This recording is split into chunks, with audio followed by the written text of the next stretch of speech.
Since the start of 2020, the new year, Snider's only loss came on the road at Lawrence North, the top-ranked team in all of the state. The Panthers are really thriving, only building more momentum after last Friday night's buzzer-beating heroics. Tonight, they brought in a Concordia squad that's built up a 3-game winning streak of its own. It is our must-see matchup on Fort Wayne's NBC.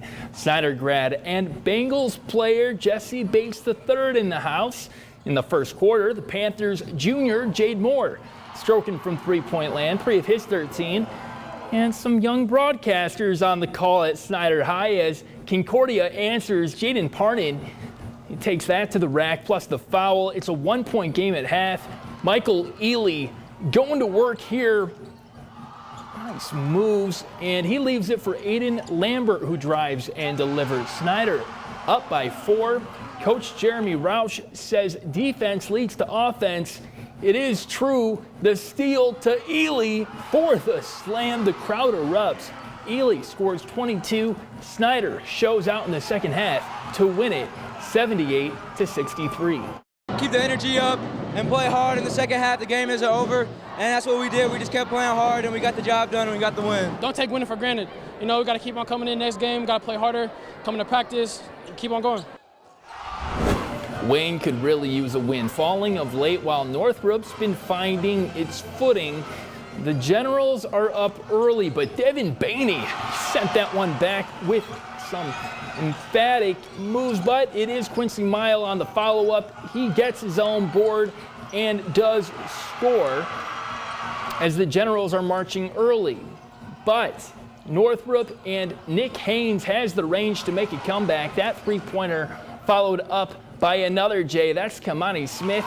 That time for the score as the Bruins do come all the way back to tie into OT before exploding from there. 64-54, Northrop shuts the door on Wayne. Homestead over at Northside, the Spartans sophomore Andrew Leaper leaping in for the and one, a game high 23 in a breakout performance. Then it's Archbold up to Alec Grinsfelder. Homestead houses the Legends 79-60.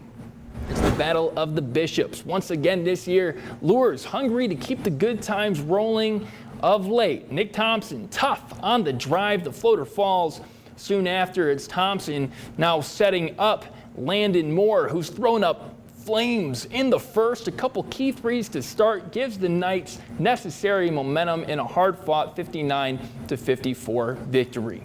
11-2 Carroll making the trip down to Southside. The Chargers' Jalen Jackson on the jack. He turns on the Jets and lands the bucket +1. Carroll up 16-0 to start when Jalen Lattimore says enough of this.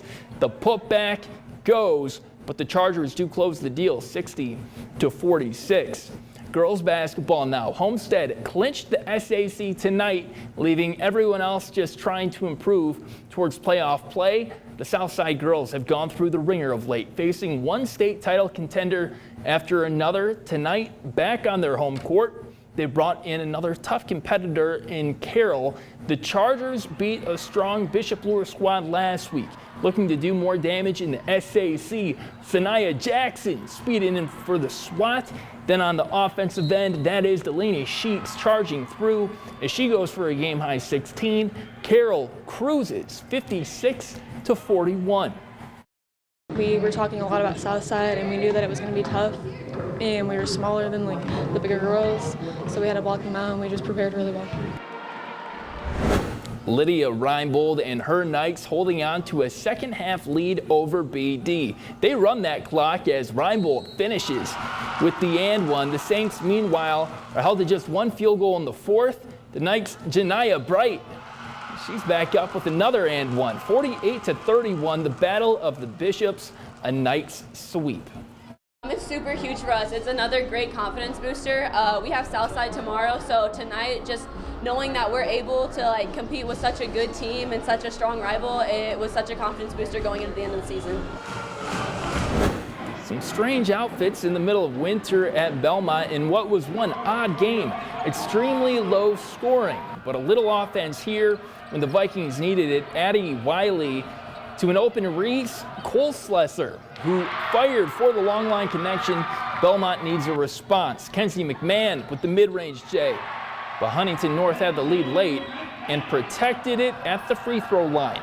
Get this score, 21-16. That's your final. The Vikings on top in one scrappy W.